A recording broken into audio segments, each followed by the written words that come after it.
Umi cari ayat-ayat tentang Palestina, tentang Palestina nggak ada, udah bertahun-tahun, puluhan tahun.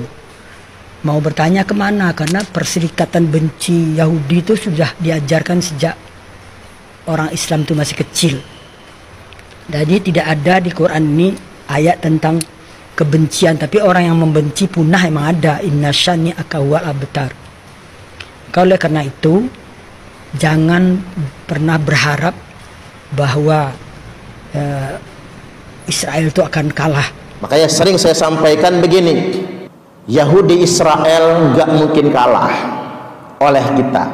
Jadi sederhanakanlah berpikir, netralkanlah emosi kita, jangan berlebih-lebihan, matangkan cara berpikir kita.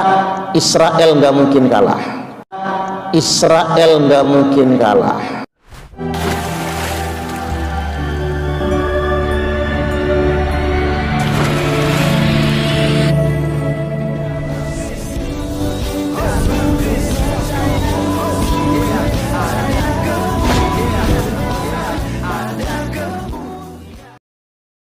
Bismillah wal ibni wal ruhil kudus ilahu wahid. Salam elechem bisem Yeshua Hamasiah. Salam damai sejahtera dalam nama Tuhan Yesus Kristus untuk kita semua. Teman-teman sekalian, pada video cuplikan di awal tadi kita melihat di situ ada seorang nenek-nenek ya. Ini dipanggil Umi ya, Umi Nurul kalau nggak salah. Di mana teman-teman sekalian, dia ini terlalu terbuka ya terkait tentang tanah Palestina dan juga Israel. Teman-teman sekalian, dia menyatakan bahwa di dalam Al-Quran tidak pernah dijelaskan bahwa ya tanah Palestina itu adalah milik orang Palestina yang adalah Arab Muslim yang ada di dalamnya. Jadi teman-teman sekalian, ternyata itu mulai dari tanah Israel yang sekarang sampai Palestina itu milik Israel sesuai dengan Alkitab teman-teman sekalian yang dijanjikan kepada Abraham ya, kepada nenek moyang Israel, Abraham, Ishak dan Yakub. Bagaimana kemudian ketika Musa membawa keluar bangsa Israel dari tanah Mesir menuju kepada tanah perjanjian ya, yaitu tanah Kanaan. Jadi baik Palestina maupun Israel saat ini dulunya disebut tanah Kanaan. Teman-teman sekalian, Israel masuk di sana melalui kepemimpinan siapa? Bukan Musa, karena Musa tidak masuk ke tanah perjanjian, tetapi oleh Yosua dan Kaleb, sehingga mereka merebut wilayah-wilayah itu. Anda bisa melihat dalam Yosua pasal 12, 13, dan 14. Jadi jelas bahwa tanah Palestina dan seluruh tanah Israel yang ada saat ini adalah milik Israel. Ya. Maka teman-teman sekalian, kebencian-kebencian kepada orang Yahudi kita sudah lihat tadi. Dia katakan oleh Umi tadi, dari kecil umat Islam sudah diajarkan untuk membenci Yahudi. Karena memang ada ayatnya teman-teman sekalian. Tidak senang orang Yahudi dan orang Nasrani sampai kamu ikut agama mereka. Artinya banyak yang menafsirkan ayat ini sehingga mereka membenci Kristen, membenci Yahudi gitu ya. Jadi itu udah jelas, makanya terjadi perdebatan-perdebatan itu sampai pada hari ini. Dan mungkin teman-teman tahu sendiri bagaimana bangsa kita tidak membangun hubungan diplomatik terhadap apa? Terhadap Israel sampai pada detik ini ya.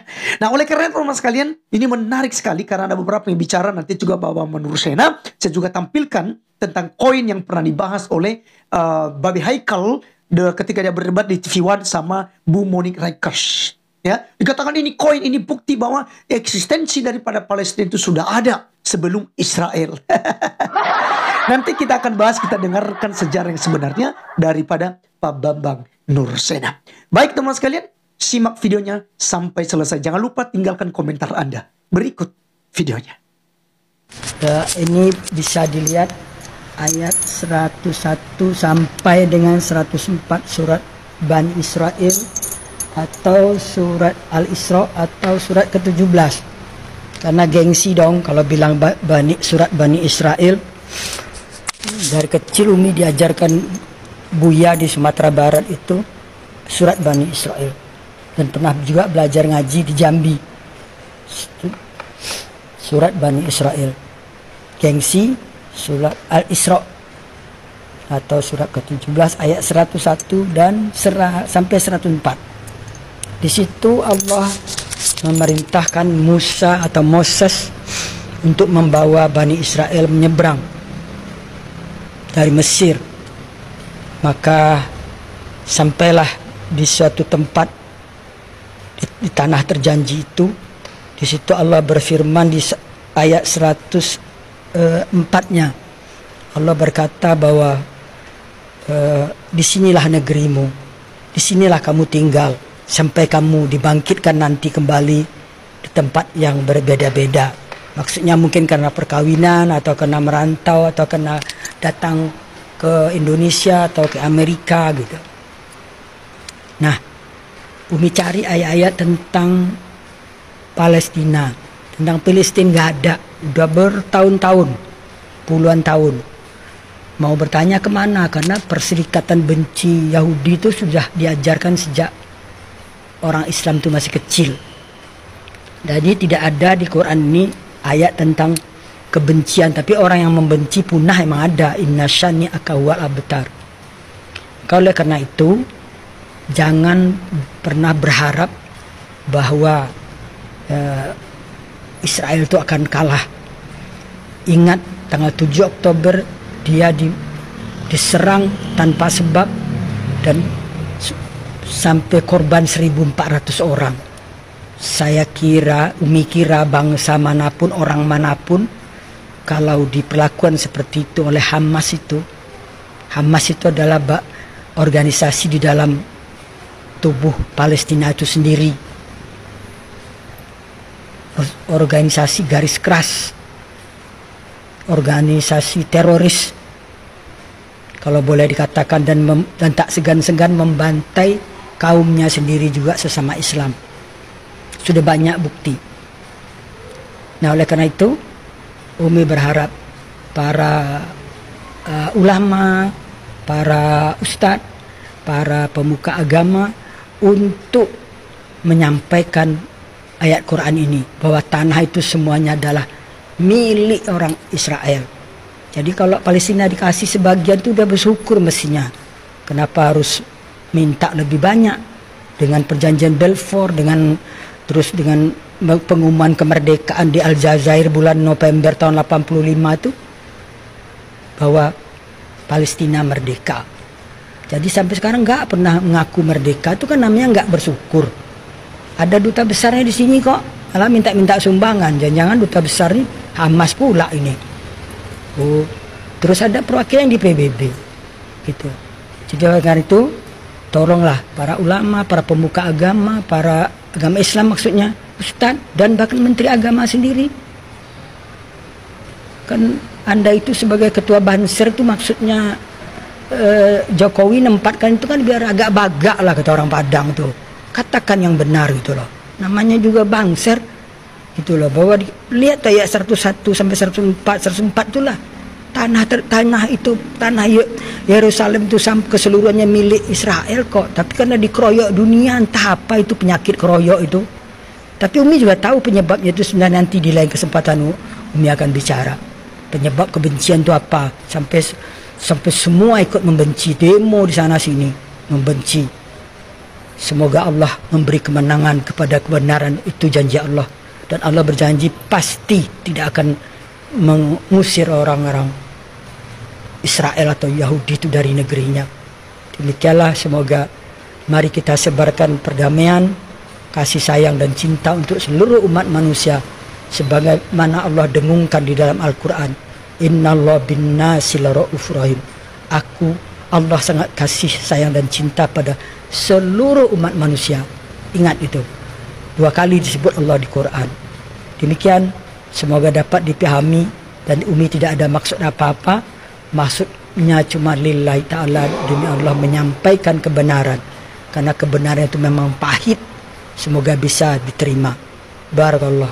Assalamualaikum warahmatullahi wabarakatuh. Bahasa Ibrania ini bukti bahwa negara Palestina sudah ada sebelum Israel. Israel baru berdiri tahun 1948. Palestina sudah punya mata uang, katanya gitu. Ayo kalau Anda tidak ngerti sejarah, loh ini berarti negara Palestina sudah ada. Yang namanya itu ya, Anda hanya percaya internet tanpa melihat cross check-nya. Kacau. Ini betul, mata uang ini mata uang Palestina betul. Tapi ini bukan negara Palestina, bro.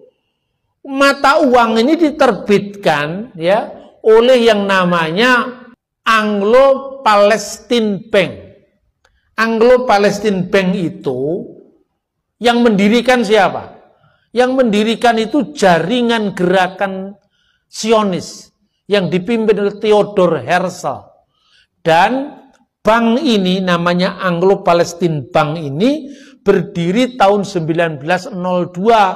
Karena apa? Dalam visi kenegaraan yang diimpikan oleh Theodor Herzl, pendiri Zionisme itu, kita harus punya bank, kita harus menguasai uang. Lalu mereka mendirikan bank dinamakan Anglo-Palestine Bank. Bank itu yang sekarang menjadi Bank Leumi di Israel. Saya tidak punya beban, saya tidak takut pada siapapun, saya takut pada Allah Subhanahu Wa Taala. Nah itu sumpah khalifah. Nanti Umi pegang. Kenapa? Bukan secepatnya kedutaan besar di Israel di sini. Umi Nurul baru-baru ini mengutarakan pandangan yang mengejutkan banyak orang. Ia meminta agar kedutaan besar Israel dibuka di Indonesia. Pernyataan ini tentunya mengundang berbagai reaksi dari masyarakat. Mengapa seorang muslimah seperti Umi Nurul berani menyuarakan pendapat yang cukup kontroversial ini? Mari kita telusuri lebih lanjut untuk memahami apa yang ingin ia sampaikan dan alasan di balik pandangannya. Karena Umi ini umur sekarang udah 68 tahun ya. Dari umur 30 tahun mikirin Yahudi terus. Di Quran ini tidak ada disebut Palestina. Nggak ada. Orang Palestina itu bohong. Kemarin datang ke masjid kita juga minta sumbangan. Mungkin malu. Jadi kan gitu, oleh karena itu tolong secepatnya dieksekusi. Gak usah lagi pertemuan gini deh. Toleransi. Sudah terlalu lama. Ini kabinet kerja siap menerima barangkali yang Jokowi. Ingat nih, dia bilang kemarin waktu janji kampanyenya, waktu debat, saya tidak punya beban, saya tidak takut pada siapapun, saya takut pada Allah Subhanahu Wa Taala. Nah itu sumpah khalifah. Nanti Umi pegang. Kenapa? Bukan secepatnya kedutaan besar di Israel di sini. Kedua, ini Hasan Clegg itu utusan PBB itu, jangan dia deh. Pilih di sini, misalnya Nona Monica ini bisa. Ini bisa datang ke sini gara-gara dia nih. Jadi tadi Umi takut kalau diusir, jangan Islam apa itu fanatik enggak. Umi tahu Quran.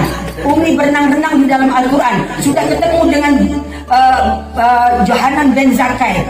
Sudah ketemu dengan Yusri Yustekwar, seluruh kelompok agama. Sudah ketemu dengan Martin Luther King. Umi sudah bersama dia di dalam lautan Al-Quran.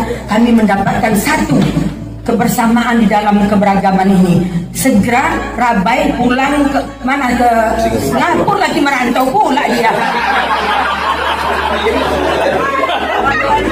Orang Israel, orang Yahudi Israel mana yang ada di sini? Nggak ada. Umi lihat lagi nggak ada orang pemerintahan. Kenapa Departemen Agama nggak diundang?